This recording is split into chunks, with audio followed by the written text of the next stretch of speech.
Hey everyone, this is Shweta. Welcome to my YouTube channel. चलिए, historical background का आज part 4 start करेंगे। हम क्राउन रूल के एक्ट पढ़ रहे थे कि क्राउन रूल इंडिया में चल रहा है और इस समय कौन कौन से एक्ट बनकर आए थे। तो लास्ट जो हमने एक्ट कंप्लीट किया था वो था हमारा 1892 का काउंसिल एक्ट। आज हम स्टार्ट करेंगे 1909 का काउंसिल एक्ट, जिसको हम मॉडले मिंटो रिफॉर्म के नाम से भी जानते हैं। तो चलिए देखते हैं इसे। 1909 का भारत परिषद अधिनियम, इस अधिनियम को मार्ले मिंटो सुधार के नाम से भी जाना जाता है। अच्छा देखिए, ये जो मार्ले और मिंटो ये दो व्यक्तियों के नाम हैं, जिसमें से मार्ले जो हैं वो हमारे secretary of state of India, जिन्हें बोलते हैं भारत का सचिव, वो थे। और मिंटो जो हैं आपके वॉइसरॉय ऑफ इंडिया, भारत के वॉइसरॉय थे। तो इनके द्वारा ये रिफॉर्म लाया गया था, इसीलिए इसे मॉडले मिंटो रिफॉर्म के नाम से भी जाना जाता है। क्या फीचर्स थे इसके? फर्स्ट फीचर देखेंगे हम, केंद्रीय और प्रांतीय विधान परिषद के आकार में काफ़ी वृद्धि कर दी गई। अब देखिए, सेंटर में भी लेजिस्लेटिव काउंसिल है और जो प्रोविंसेस हैं उसमें भी लेजिस्लेटिव काउंसिल है।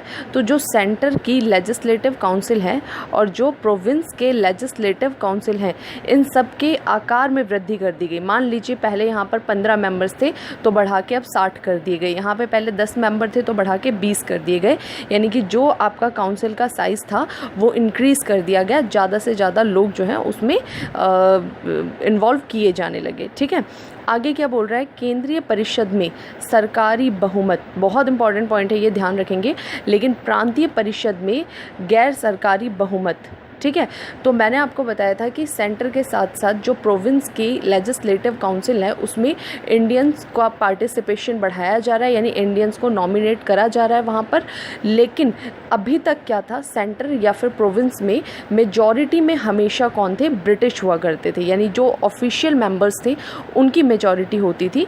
यहाँ पर एक चेंज किया गया है, सेंटर में तो अभी भी ऑफिशियल मेंबर्स की ही मेजॉरिटी है, सरकारी बहुमती है।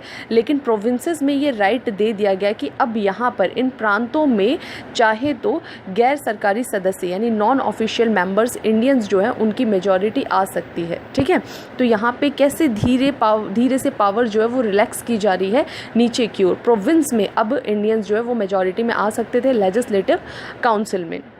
नेक्स्ट फीचर इसका देखते हैं, दोनों स्तर पर विधान परिषद के चर्चा कार्यों का दायरा बढ़ाया गया। अनुपूरक प्रश्न, अब इसका क्या मतलब है? अब एक तो इसने बोला कि लेजिस्लेटिव काउंसिल सेंटर स्टेट में उसका साइज़ बढ़ाया। दूसरी बात इसने बोल दी कि जो प्रोविंसेस थे वहाँ पे इंडियंस को अब मेजॉरिटी में रखा जा सकता था लेजिस्लेटिव काउंसिल में। तीसरी बात बोल रहा है कि जो लेजिस्लेटिव काउंसिल है सेंटर स्टेट के, उस काउंसिल की भी पावर बढ़ाई जा रही है कि अब वो काउंसिल चाहे तो अनुपूरक प्रश्न, मतलब कुछ ज़्यादा क्वेश्चंस जो हैं वो पूछ सकता था एग्जीक्यूटिव से, उनका जवाब मांग सकता था। तो कहीं ना कहीं उसका जो है पावर बढ़ाया जा रहा है काउंसिल का, और नीचे की तरफ पावर डिसेंट्रलाइज हो रहा है।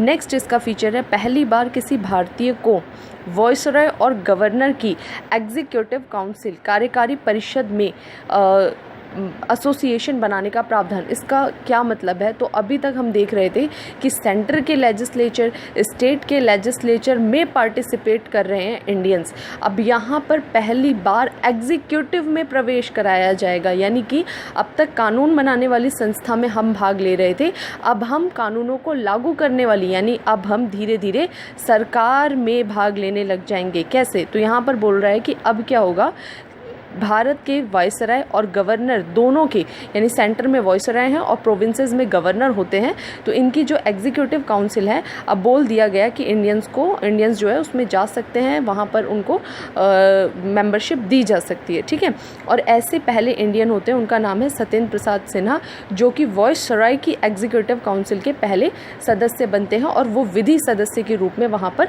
काम करते हैं। ठीक है, तो ये बहुत इंपॉर्टेंट पॉइंट है, आपको ध्यान रखना है कि सत्येंद्र प्रसाद सिन्हा पहले ऐसे इंडियन होते हैं जो कि वॉइसरॉय की एग्जीक्यूटिव में as a law member participate करते हैं। नेक्स्ट इसका क्या प्रोविज़न है?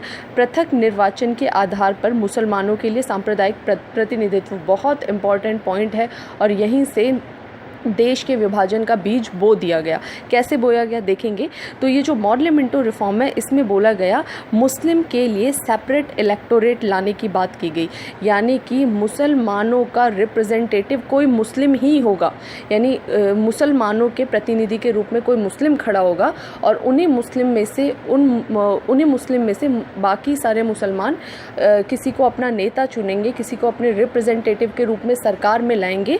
तो पहली बार यहाँ पर किसी कम्युनिटी के लिए, यानी वो प्रॉपर कम्युनिटी है मुस्लिम्स के लिए सेपरेट इलेक्टोरेट का सिस्टम जो है लाया गया। इसीलिए जो लॉर्ड मिंटो हैं, जो उस समय हमारे वॉइसरॉय थे, तो लॉर्ड मिंटो को सांप्रदायिकता का जनक भी कहा जाता है, father of communalism in India. किसे कहते हैं हम? लॉर्ड मिंटो को। ये क्वेश्चन पूछ सकता है आपसे, तो आपको ये पूरे सारे फीचर्स इसके समझ में आ गए होंगे। देखिए ये पूरा इंग्लिश में है, यहाँ पर सेम वही प्रोविजंस है, इसको आप लोग देख लेंगे। नेक्स्ट है हमारा भारत शासन अधिनियम 1919, मॉन्टेग चेम्सफोर्ड रिफॉर्म के नाम से भी जिसे जाना जाता है। अब देखिए 1919 के रिफॉर्म में भी दो व्यक्तियों के नाम आ रहे हैं। आपको हमेशा ये याद रखना है, मार्ले मिंटो या मॉन्टेग चेम्सफोर्ड में कंफ्यूज नहीं होना है। आगे वाला नाम हमेशा होता है secretary of state of India या फिर भारत सचिव का, और जो पीछे वाला नाम होता है वो होता है भारत के वॉइसरॉय का, वॉइसरॉय ऑफ इंडिया। तो यहाँ पर भी जो हमारे सेक्रेटरी ऑफ स्टेट हैं और जो वॉइसरॉय हैं, इन दोनों के द्वारा ये रिफॉर्म लाया जाता है, इसीलिए इनको इनके नाम से जाना जाता है। ठीक है, इसके फीचर्स देख लेते हैं। फर्स्ट फीचर क्या बोल रहा है? केंद्रीय और प्रांतीय विषयों की सूची पहचान कर उन्हें अलग कर दिया गया। देखिए बहुत इंपॉर्टेंट पॉइंट है, और अगर आप लोग सीरीज़ लाइन से देख रहे होंगे तो आपको समझ में आ रहा होगा कि क्राउन रूल आने के बाद से कैसे पावर्स जो हैं उनका डिसेंट्रलाइजेशन हो रहा है, विकेंद्रीकरण हो रहा है, नीचे की ओर जा रहा है। यहाँ पर देखिएगा कि केंद्रीय और प्रांतीय विषयों की सूची को पहचान कर उन्हें अलग कर दिया गया। इसका क्या मतलब है कि जो प्रॉपर सब्जेक्ट्स थे जो पहले सेंटर के हाथ में थे, अब उसको दो पार्ट्स में डिवाइड कर दिया गया कि ये सब्जेक्ट होंगे सेंटर के, इन पे सारी अथॉरिटी सेंटर की होगी, कानून बनाना, उसको एग्जीक्यूट करना, और कुछ सब्जेक्ट्स जो थे वो सारे के सारे प्रोविंस को, सारे प्रांतों को या राज्यों को दे दिया गया कि इन विषयों पर अब ये स्टेट जो है वो एडमिनिस्ट्रेशन करेगा। तो देखिए कैसे सेंटर से पावर गई प्रोविंस को, यहाँ पर इन विषयों के रूप में उनको पावर जा रही है। ठीक है, इसके द्वारा क्या हो रहा है, जो हमारा राज्य है उस पर केंद्रीय नियंत्रण कम हो जाएगा, यानी धीरे धीरे डिसेंट्रलाइजेशन स्टार्ट होगा। इतना ही नहीं, देखिए ये बहुत इंपॉर्टेंट पॉइंट है, इसको आप ढंग से समझेंगे। इतना ही नहीं, ये जो प्रांतीय विषय थे, प्रोविंस को जो सब्जेक्ट दिया गया था, यानी जो हमारे सब्जेक्ट्स थे, पहले तो उसको दो पार्ट्स में डिवाइड किया गया। एक था आपका सेंटर का और एक था आपका प्रोविंस या फिर स्टेट का। ठीक है, अब ये सेकंड फीचर में इन प्रोविंस को दिए गए सब्जेक्ट्स की बात कर रहा है कि इनको जो सब्जेक्ट्स दिए गए हैं इसको भी दो पार्ट्स में डिवाइड किया जाएगा, यानी प्रांतीय विषयों को पुनः दो भागों में विभक्त किया गया। एक पार्ट था जिसको बोला गया हस्तांतरित, ट्रांसफर्ड, और जो दूसरा भाग था उसको बोला गया आरक्षित या फिर रिजर्व्ड बोला गया। तो क्या है ये हम समझ लेंगे, यानी आपने दिखाया कि हमने सेंटर से पावर स्टेट को दिया, हमने सब्जेक्ट्स दे दिए, लेकिन जो सब्जेक्ट्स दिए थे प्रोविंस को, उनको फिर से दो पार्ट्स में आपने डिवाइड कर दिया। ठीक है, उसमें से एक बोल दिया ट्रांसफर्ड सब्जेक्ट ऐसे थे जिस पर उस प्रोविंस के गवर्नर का नियंत्रण था, और वो गवर्नर किसके माध्यम से? उन मंत्रियों, उन मिनिस्टर्स के हेल्प से कानून बनाता या उस पर एग्जीक्यूट करता जो कि वहाँ की लेजिस्लेटिव काउंसिल, वहाँ की विधान परिषद के प्रति उत्तरदायी थे।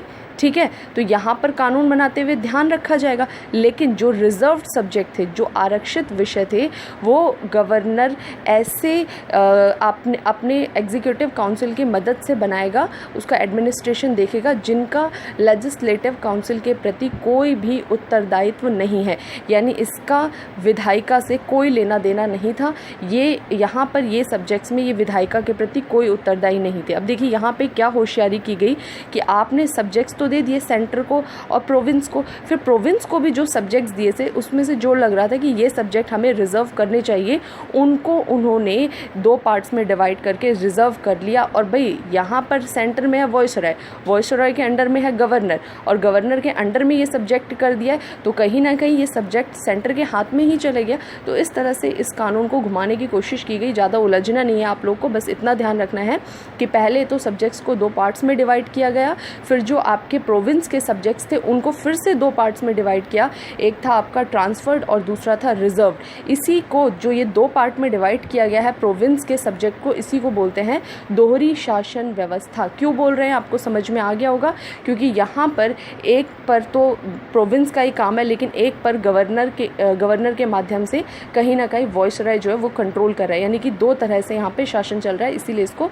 दोहरी व्यवस्था या फिर डायआर्ची के नाम से भी जाना जाता है।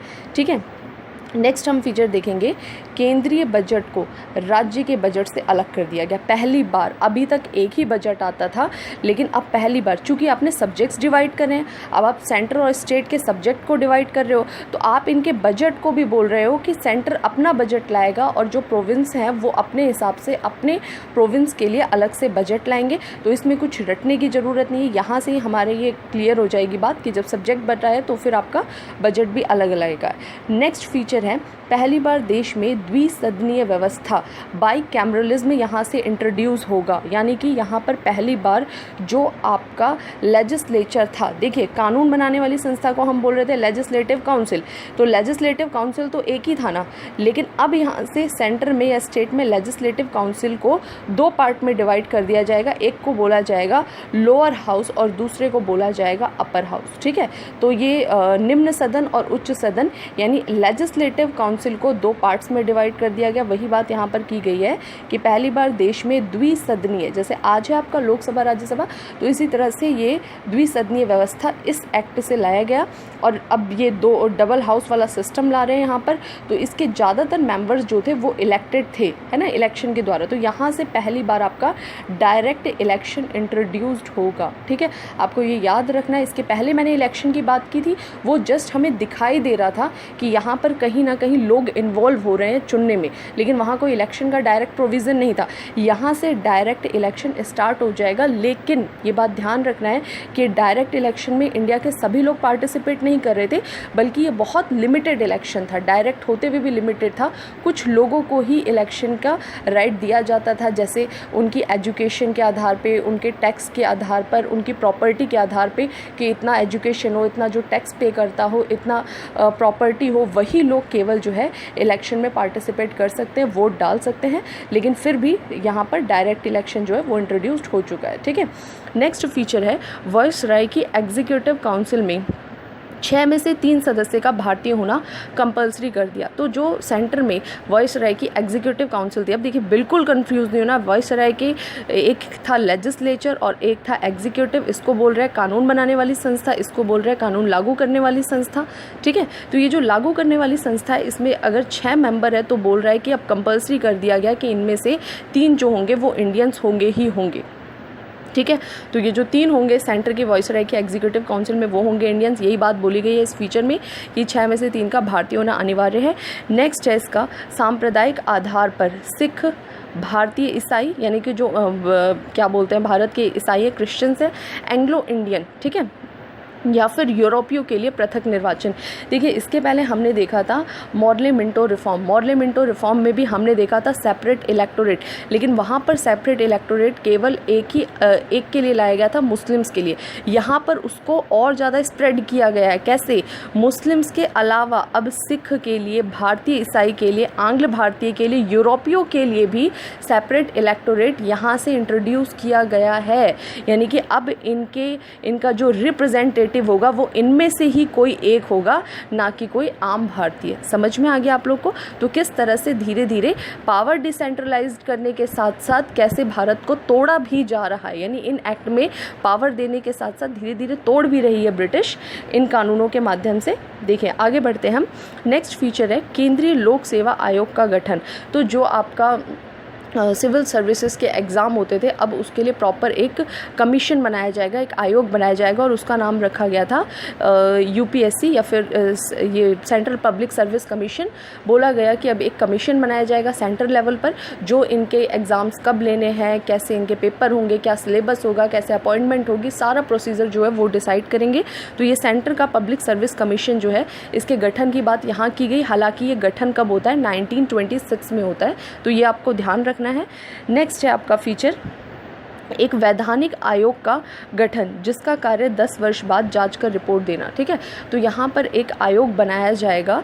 बोला गया कि जब भी ये एक्ट लागू होगा, यानी ये तो अभी एक्ट लाए हैं ना, जिस दिन से ये इंडिया में लागू होगा उसके 10 साल बाद इस कानून से क्या प्रभाव पड़ा, क्या इफ़ेक्ट हुआ, पॉजिटिव हुआ, नेगेटिव हुआ, उसकी पूरी जांच की जाएगी और जांच करके 10 साल के बाद उसके रिपोर्ट देने के लिए एक वैधानिक आयोग का गठन किया जाएगा। ठीक है, तो ये बात यहाँ पर की गई कि इस्टेब्लिशमेंट ऑफ, ये फीचर इसमें शायद मैंने नहीं लिखा है, तो वो वहाँ से आप देख लेंगे कि एक आपका स्टैट्यूटरी कमीशन जो है वो यहाँ से गठित किया जाएगा। ठीक है, तो ये हो गया आपका मॉन्टेग चेम्सफोर्ड रिफॉर्म। ये इसका इंग्लिश में है, यहाँ से आप इसको इंग्लिश में देख लेंगे। तो आज हमने 2 एक्ट कवर किए हैं। एक है आपका 1909 का मार्ले मिंटो रिफॉर्म, दूसरा है आपका 1919 का मॉन्टेग चेम्सफोर्ड रिफॉर्म। बहुत इंपॉर्टेंट है दोनों, और आपको इसका कॉन्सेप्ट समझना है कि कैसे इन दोनों एक्ट में पावर का डिसेंट्रलाइजेशन करने के साथ साथ देश में कम्युनलिज्म को बढ़ावा देने की कोशिश की गई है, देश को तोड़ने की कोशिश की गई है। ठीक है, तो अभी नेक्स्ट लेक्चर में हम इस चैप्टर को कंप्लीट करेंगे। अगर आपको वीडियो पसंद आ रही है तो प्लीज़ लाइक करें, शेयर करें, सब्सक्राइब करें, बेल आइकन को प्रेस करें। Thank you.